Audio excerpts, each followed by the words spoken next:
చూసుకోవాలి, నువ్వే చూసుకోవాలి. నువ్వు ఎట్లుంటానో నీకు తెలుసలేదు. రానిగా మేడం.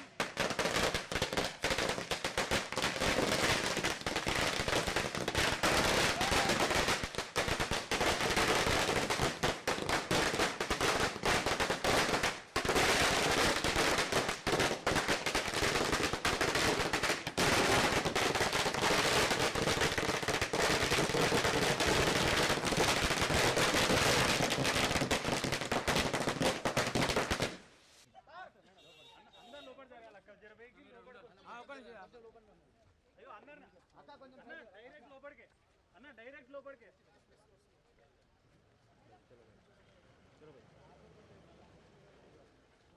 భయ్యా రండి భయ్యా, వాళ్ళు వస్తారు కదా.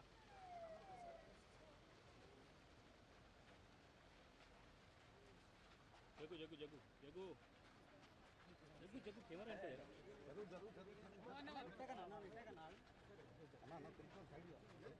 మేడం మేడం మేడం అరే నెట్టకు జగ్గనా चलो आजी चलो అట్నే బా అట్నే బా అట్నే బా పట్టుకో మీరు రాండి, మీరు ముందు రాండి అక్క, మీరు ముందు రాండి. చలో భయ్యా పీచి పీచి తీస్తాను కొంచెం డన్ మ్యామ్ భయ్యా డన్ మ్యామ్ అక్క తీసినాక మీరు పంపిస్తాను.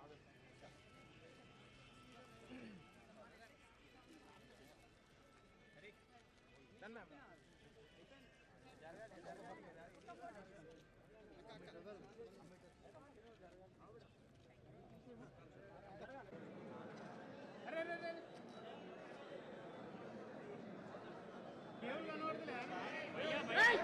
ఏంటిదా ఇది?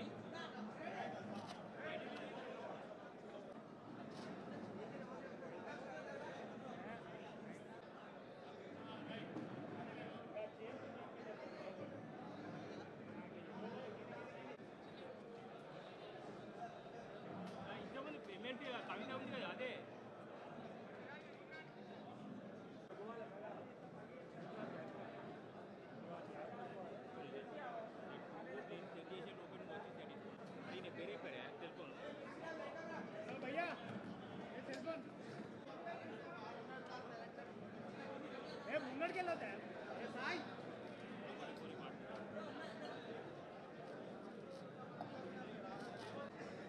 బీఆర్ఎస్ పార్టీ శ్రేణులు, జాగృతి నాయకులు, కార్యకర్తలు అందరూ కూడా కూర్చోవాలి ప్లీజ్. ఇది ప్రెస్ మీట్. ప్రెస్ మీట్ అనంతరం వెనుక చైర్స్ ఉన్నాయి. సోదా కిరణ్ గారు, కార్పొరేటర్స్ అందరు పైకి రండి. Corporators కూర్చోబెట్టవా please. దశరథ్ కూర్చోండి అబ్బా. సోదా కిరణ్ పైకి రా. చార్లెస్ కూర్చోండి. ఇమానియల్ కూర్చోండి అబ్బా ప్లీజ్, అటు కూర్చోండి, డిస్టర్బ్ చేయకండి. సాయి సాయి అందరిని కూర్చోబెట్టు. రాంప్రసాద్ లేవా చైర్స్? రెండు చైర్స్ ఏం చెప్పి ప్రణయ్ చైర్స్ స్టార్ట్ చేయాలి.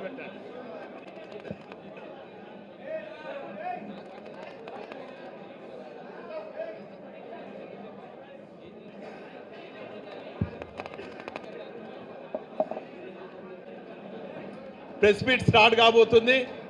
అక్క ఉద్దేశించి మాట్లాడు. బరా సాగర్ అన్న కూర్చోండి, ఇటు రండి. చైర్స్ ఉన్నాయి, ఇటు రండి.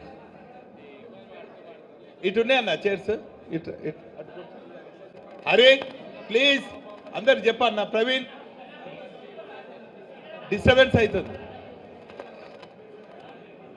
స్టార్ట్ చేయండి అన్న. స్టార్టా?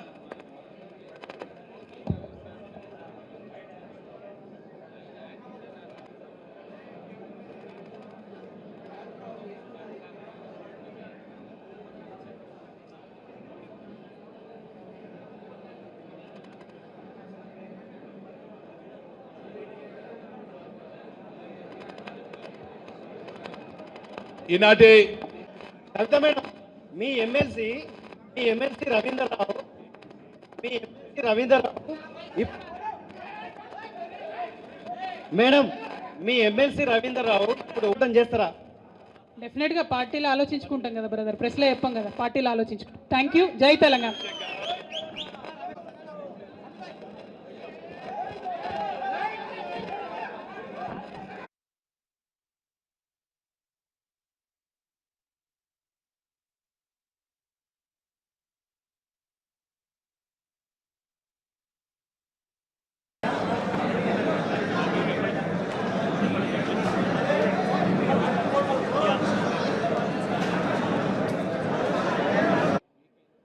ఈరోజు వనదేవతలను దర్శించుకొని అనంతరం అక్కడ మా బీఆర్ఎస్ పార్టీ శ్రేణులను అదేవిధంగా జాగృతి కార్యకర్తల నాయకులను కూడా ఉద్దేశించి వారు దర్శన అనంతరం మాట్లాడతారు.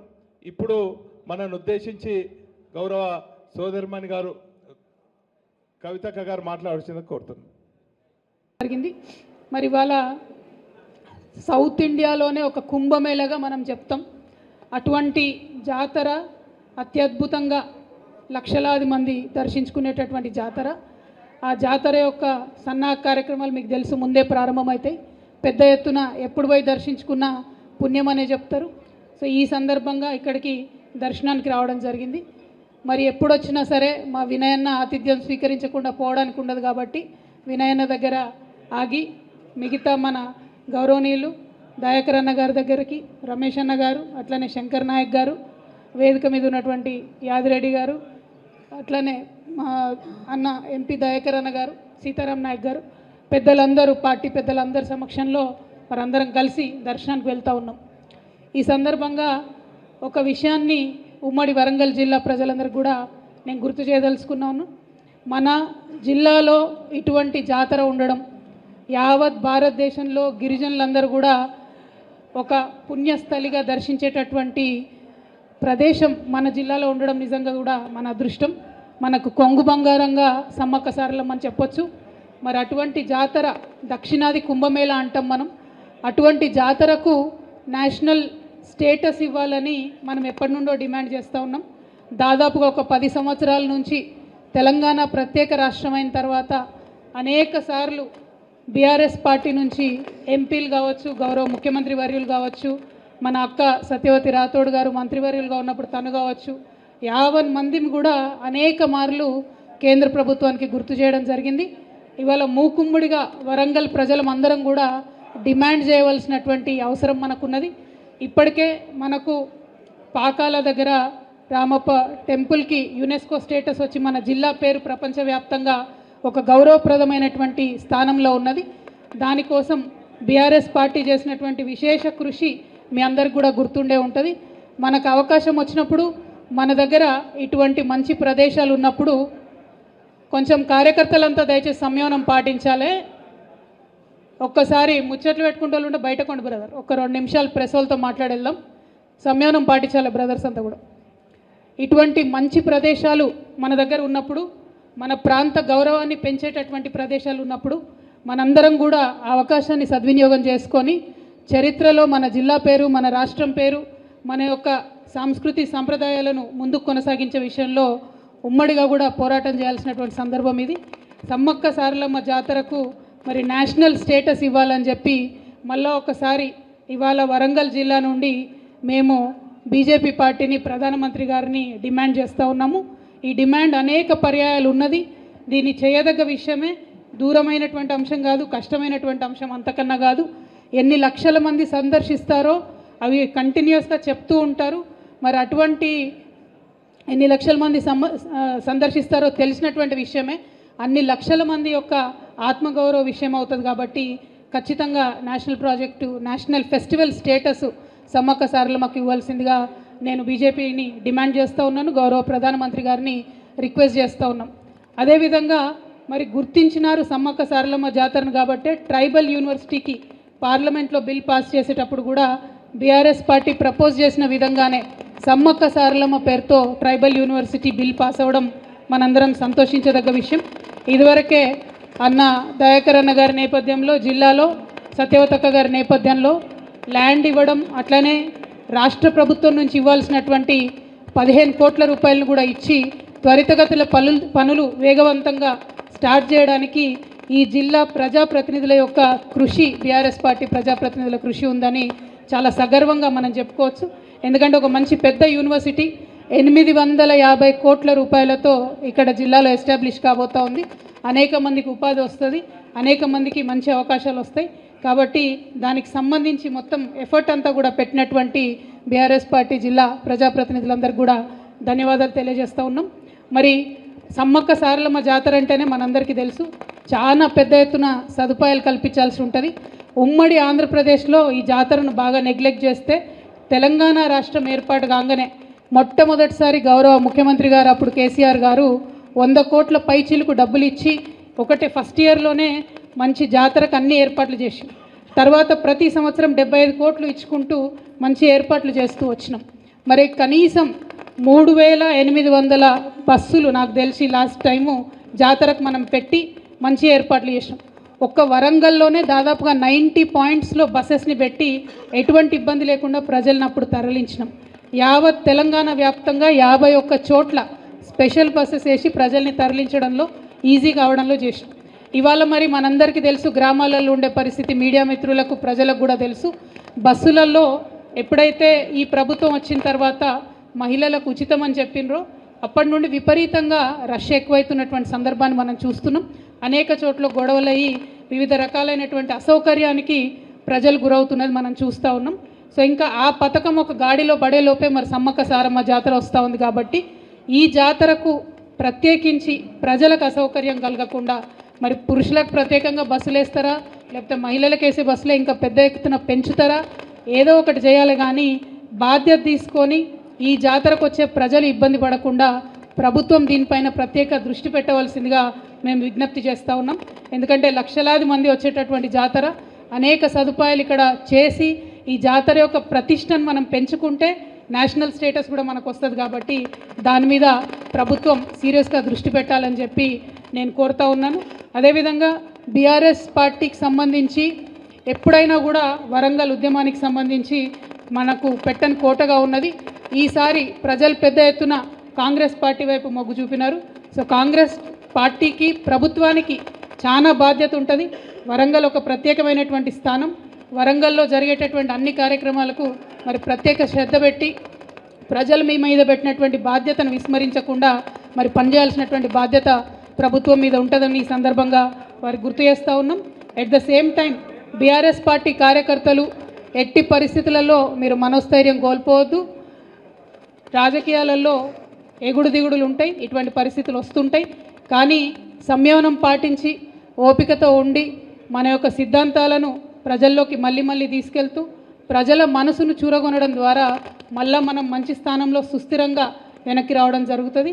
ధైర్యం కోల్పోకుండా బలంగా ఉండాలి. ఎందుకంటే ఉమ్మడి వరంగల్ జిల్లా ఎప్పుడైనా కూడా మనం అభివృద్ధిలో ఎక్కడ వెనక వెళ్ళలేదు. చాలా అద్భుతమైనటువంటి అభివృద్ధిని చేసినాం. కానీ అలవిగానటువంటి వాగ్దానాలు చేసి అలవిగానటువంటి అబద్ధాలు చెప్పి ఒక రకంగా ప్రజల్ని మభ్యపెట్టి మరి ఇవాళ ఇటువంటి పరిస్థితిని మనం గమనిస్తూ ఉన్నాం. సో ఈ పరిస్థితి ఎన్నో రోజులు ఉండదు.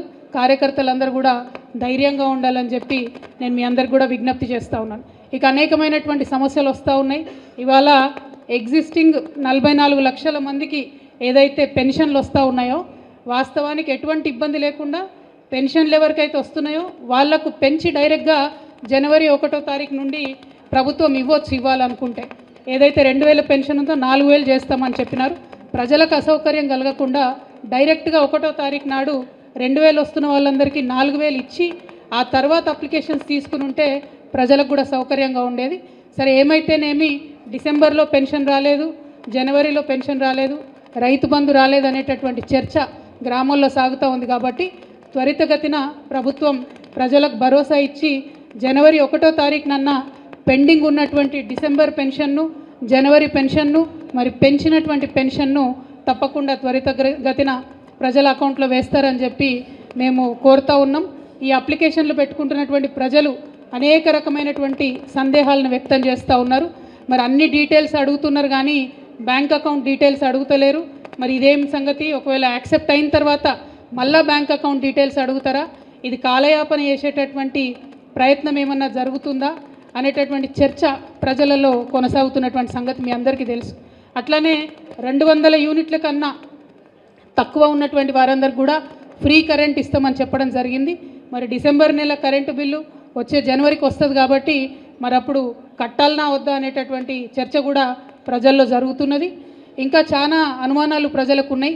మరీ ముఖ్యంగా మహిళలు చాలామంది మమ్మల్ని అడిగేది ఏంటంటే, చాలా ఇండ్లలో మగవాళ్ళ పేరు మీదనే గ్యాస్ సిలిండర్ ఉంటుంది. మరి అటువంటి ఇండ్లలో మాకు అసలు వర్తించదా 500కు గ్యాస్ సిలిండర్ అనేటటువంటి అనుమానాలు వ్యక్తం చేస్తున్నారు. ఏదైతే ఒకటే ఫార్ములో అన్ని 6 గ్యారెంటీలకు సంబంధించి డేటా తీసుకుంటామని చెప్పిండ్రు. అందులో మరి ఇప్పుడు 5 గ్యారెంటీలకు సంబంధించిన డేటానే తీసుకుంటున్నారు. నిరుద్యోగ భృతి అనేటటువంటి కాలమే లేకుండా చేసినారు. మరి యువ మిత్రులందరూ కూడా కొద్దిగా కన్ఫ్యూజన్లో ఉన్నారు. మరి నిరుద్యోగ భృతి ఇస్తామని ప్రామిస్ చేసిండ్రు, ఆ ఫామ్లో ఎక్కడా లేదు అనేటటువంటిది కూడా చాలామంది ఆలోచన చేస్తూ ఉన్నారు. ఇంకొక మాట కూడా, ఉద్యమకారులకు పుట్టిన గడ్డ వరంగల్ కాబట్టి ఇక్కడికి వస్తూ ఉంటే చాలామంది మమ్మల్ని అనేక రకమైనటువంటి అనుమానాలు అడిగినారు. అక్క మరి ఉద్యమకారులకు ఏదో పెన్షన్ ఇస్తామన్నారు, ఓన్లీ ఎఫ్ఐఆర్ ఉన్న వాళ్ళకే ఇస్తామన్నారు అని అన్నారు. అంటే ఎఫ్ఐఆర్లు ఉన్న వాళ్ళని తీసుకుంటే మొత్తం టీఆర్ఎస్ పార్టీలోనే ఉంటారు వాళ్ళందరూ, మొత్తం ఉన్న ఎఫ్ఐఆర్లన్నీ. నేను మా తమ్ముళ్ళకి అదే చెప్పిన, అప్లై చేయండి. మనం ఆనాడు అమరవీరుల సందర్భంలో తీసుకున్న డేటా కూడా అదే. ఎఫ్ఐఆర్ ఉండాలని ఆనాడంటే ఆనాడేమో విమర్శించారు మనని, ఎఫ్ఐఆర్ లేకపోతే ఎట్లుంటుంది అని. ఇవాళనేమో అదే రూల్ పెడతా ఉన్నారు. సో మరి ఇప్పుడున్న ప్రభుత్వం ఎవరైతే అప్పుడు విమర్శించిండ్రో, మరి ఇప్పుడు ఎఫ్ఐఆర్ పెడితే ఎంతమందికి ఇవ్వగలుగుతాము, ఎంతమంది మీద ఎఫ్ఐఆర్లు ఉంటాయి, ఎంతమంది మీద ఎఫ్ఐఆర్ కాపీలు ఉంటుంది, ఎఫ్ఐఆర్ లేకుండా ఉద్యమాలు చేసి అనేక కష్టాలు పడ్డటువంటి వారి సంగతి ఏంది అనే ప్రశ్నలు వాళ్ళు మనల్ని అడిగినారు. మరి అదే ప్రశ్న ఇవాళ ప్రజల నుంచి మాకు ఎదురవుతూ ఉంది. నా రిక్వెస్ట్ ఏంటంటే, అందరూ కూడా అప్లై చేయండి. ఎఫ్ఐఆర్ ఉన్నా లేకున్నా ఉద్యమకారులందరూ కూడా అప్లై చేయండి. మరి ప్రభుత్వం రెస్పాన్స్ ఎట్లా ఉంటుందో కూడా చూడండి. అట్లానే కరెంటు బిల్లుకి సంబంధించి కూడా నేను బలంగా నమ్మేటటువంటి విషయం, 200 యూనిట్లకు తక్కువ ఉన్న వాళ్ళు ఎవరు కూడా కరెంటు బిల్లు కట్టకపోతే మంచిదని నేను అనుకుంటా ఉన్నా. ఎట్లాగో ఫ్రీగా ఇస్తామని చెప్పారు కాబట్టి జనవరిలో వచ్చేటటువంటి బిల్లును కట్టకపోతే బాగుంటుంది అనేటటువంటిది సూచన చాలామంది ప్రజల నుంచి మాకు అందుతున్నది. నేను మళ్ళీ తిరిగి అది ప్రజలకు చెప్తా ఉన్నాను. సో ఇట్లా ఒక్కొక్కటి కొంత కన్ఫ్యూజన్ ఉన్నది. ప్రభుత్వం కొన్ని విషయాల్లో క్లారిటీ ఇవ్వాల్సినటువంటి అవసరం ఉన్నది. ఎప్పట్లాగానే బీఆర్ఎస్ పార్టీ కార్యకర్తలు ప్రజలకు ప్రభుత్వానికి మధ్యలో వారధిగా ఉంటూ ప్రజలకు వచ్చేటటువంటి అనుమానాలను, ప్రజలకు వచ్చేటటువంటి ఈ లైన్లలో నిలబడేటటువంటి కష్టాలు మళ్ళీ మొదలైనవి. వాటిలో సౌకర్యవంతంగా ప్రజలు ఉండేటట్టు మన తరఫున ఎంత వీలైతే అంత ప్రజలకు సహాయం చేసేటట్టుగా ప్రయత్నం చేయవలసిందిగా నేను కోరుతా ఉన్నాను. మరొక మాట, ఇప్పుడు వచ్చినటువంటి ప్రభుత్వం పదే మనం చెప్తూ వచ్చింది, కంప్లీట్గా ప్రతి గ్రామంలో కూడా మరి నెట్వర్క్ ఉంది. ఈ సేవలో మీ సేవలో ఆల్రెడీ డేటా మొత్తం ఉంది. కొత్తగా మళ్ళీ డేటా ఎందుకు కలెక్ట్ చేస్తున్నారో అర్థం కానటువంటి పరిస్థితి ఉన్నది. ప్రతి ఒక్క పెండింగ్ అప్లికేషన్ మీ సేవలో ఉన్నది. అంటే ఒక బటన్ కొడితే చాలు మొత్తం డేటా వస్తుంది. అయినప్పటికీ మళ్ళీ ప్రజల్ని ఇంత కష్టపెట్టి అన్ని వివరాలు ఎందుకు తీసుకుంటున్నారు, కేవలం కాలయాపన అన్నది అర్థం కాకుండా ఉంది. సో ఈ ప్రభుత్వానికి చేసేటటువంటి సూచన ఒకటే, రాబోయేటటువంటి సమ్మక్క సారలమ్మ జాతర మీద ప్రత్యేకమైన శ్రద్ధ పెట్టండి, ఎక్కువ బస్సులు వేయండి. మహిళలకు ఉచితంగా ఇస్తామని చెప్తున్నటువంటి బస్సెస్ ఉన్నాయి కాబట్టి మరి పురుషులకు ప్రత్యేకంగా చేస్తారా, ఎట్లా ఏర్పాటు చేస్తారో చేయండి. ఈ జాతరలో మాత్రం ప్రజలు ఇబ్బంది పడకుండా ప్రయత్నం చేయవలసిందిగా కోరుతా ఉన్నాను. Thank you. జై తెలంగాణ. నిన్న కడియం శ్రీహరి గారు విస్తారంగా ప్రెస్ మీట్ పెట్టిండ్రు. సీనియర్ నాయకులు వారు, ఇరిగేషన్ శాఖ మీద అపారమైనటువంటి పట్టున్నటువంటి వ్యక్తి. అన్ని అంశాలు కూడా వారు వివరంగా చెప్పడం జరిగింది. ఒకటి మా పార్టీ స్టాండ్ని, రెండవది ఆల్రెడీ వాళ్ళు ఎంక్వైరీ చేస్తూనే ఉన్నారు కదా, ఎంక్వైరీ చేసిండ్రు. ఎంక్వైరీ రిపోర్ట్ రాకముందే మంత్రులు ఇది పాపాల పుట్ట తప్పుల తడక అంటే మరి వాళ్ళకి ఎంత జ్ఞానం ఉందో, ఎంత ఎక్స్ట్రా నాలెడ్జ్ ఉందో నాకైతే తెలియదు.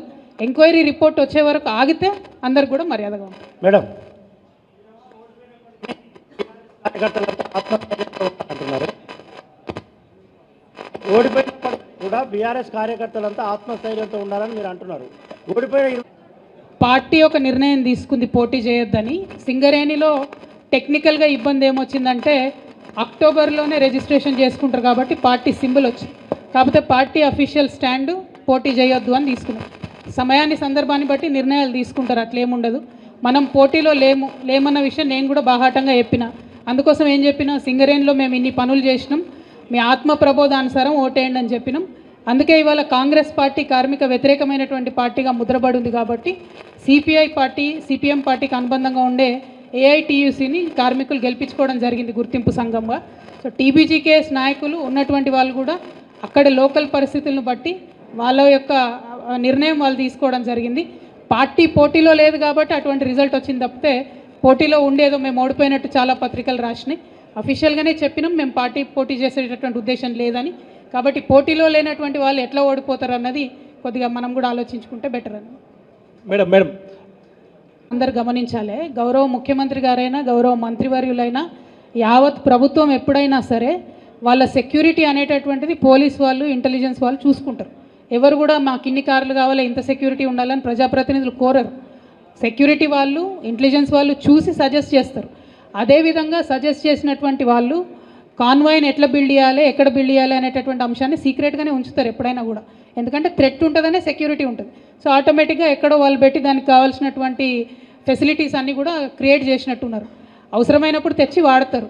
అవన్నీ మనకు కూడా చెప్పరు కదా, సీఎం గారికి కూడా చెప్పకుండా చాలా ఇంటెలిజెన్స్ వాళ్ళు చేసేటివి ఉంటాయి. మరి ఇప్పుడున్నటువంటి సీఎం గారు ఏమైనా ప్రత్యేకంగా కోరుతున్నారేమో నాకు తెలియదు. కానీ గత 10 ఏళ్ళుగా మేము ఎప్పుడు కూడా ఇంత సెక్యూరిటీ ఉండాలి అంత సెక్యూరిటీ ఉండాలని కోరలేదు. ఇంటెలిజెన్స్ వాళ్ళు పోలీస్ వాళ్ళు ఇట్లా సెక్యూరిటీ ఇది ఫెసిలిటీ అంటారు, వాళ్ళు చేస్తారు. దానికి తగ్గ బడ్జెట్ వాళ్ళకు ఉంటుంది. దాన్నో పెద్ద అంశం చేసి దాని మీద వెటకారంగా మాట్లాడడం, ఏదో సీక్రెట్గా విజయవాడలో దాచుకున్నామని అవి ఏడ తయారవుతుందో ఎవరికి తెలియదు, ఏడ దాచి పెడతారో ఎవరికి తెలియదు. ఎగ్జాక్ట్లీ బీపీ ఆడ తయారవుతుంది. అదే అంటున్నారు కదా, మనకి ఏం తెలిసిపాడే. ఆ పోలీసు వాళ్ళు ఇంటెలిజెన్స్ వాళ్ళు చేస్తారు జనరల్గా. దాన్ని పెద్ద ఇష్యూ చేసి అదేదో దాచుకున్నాం అన్నట్టుగా గౌరవ ముఖ్యమంత్రి గారు మాట్లాడడం నిజంగా వారి గౌరవాన్ని తగ్గిస్తుంది తప్పితే ఇంకొక అంశం కాదు. Ultimately protocol of any CM is decided by the security wing and intelligence and the police. There is no role of politicians in that. It was decided like that. It is unfortunate that the current CM thinks so, but it is not the case. But since you have asked me in English, I want to make one thing very clear. We are from the state of Telangana, from the district of Warangal, demanding a national project status to be given to the South Indian, very big popular Jatara, which is called as South Indian Kumbh Mela, the Sammakka Saralamma Jatara. This is the highest conglomerate of tribal population of this country. This has to be respected. We earnestly request Honorable Prime Minister Garu to give the status of national festival to this Jatara, this tribal Jatara from Telangana. We have given number of representations to Honorable Prime Minister Garu earlier. So we really wish and pray that he will take it up immediately. Thank you. Jai Telangana. చెప్పిన కదన్నా నేను సమ్మక్క జాతర ఉన్నది, బస్సులు ఎక్కువ పెట్టాలన్నా, ప్రజలకు ఇబ్బంది లేకుండా సౌకర్యాలు కల్పించాలన్నా. ఒక్క నిమిషం. ఇప్పుడు 5 ఏళ్ళు మేము ఒక్కటే చెప్తున్నాం, ఎక్కడ తీస్తామని అంటలేము. వాళ్ళకి అన్ని తీర్ల మద్దతు ఇస్తాం. వాళ్ళ ప్రభుత్వం వాళ్ళు ఎన్నికల మేనిఫెస్టోలు ఏం పెట్టిందో అది చేసేదాకా నిలదీసుడు ఖాయం. దాంట్లో ఏం లేదు. వాళ్ళు ఏదైతే ఎన్నికలలో ప్రకటించారో 100 ప్రకటించారో 100 దేశదాకా నిలదీసి ఏర్పాటు చేస్తాం. బీఆర్ఎస్ పార్టీకి కాంగ్రెస్ పార్టీకి కేవలం 1.7% ఓట్ల తేడా మాత్రమే. ఉప్పెనలాగా గెలుసుడు, ఏదో ప్రజలు మమ్మల్ని తిరస్కరించుడు అన్నది జరగలేదు. కన్ఫ్యూజన్లో లోకల్ ఇష్యూస్తోని అనేకమైనటువంటి అంశాలతోని ఇట్లా ప్రజల నిర్ణయం వచ్చింది. అయినప్పటికీ ప్రజల నిర్ణయాన్ని డెఫినెట్గా గౌరవిస్తాం, అన్ని రకాలుగా సహకరిస్తాం. మా నాయకుడు చెప్పారు 100 రోజులు సైలెంట్ ఉండమని. డెఫినెట్గా సైలెంట్గా ఉన్నాం. జరుగుతున్నటువంటి కార్యక్రమాల్లో ప్రజలు పడేటటువంటి ఇబ్బందిలో సూచనలు మాత్రమే చేస్తున్నాం, కార్యాచరణ ఏం చేస్తలేం. 100 రోజుల తర్వాత కార్యాచరణ ఉంటుంది. Thank you. జై తెలంగాణ.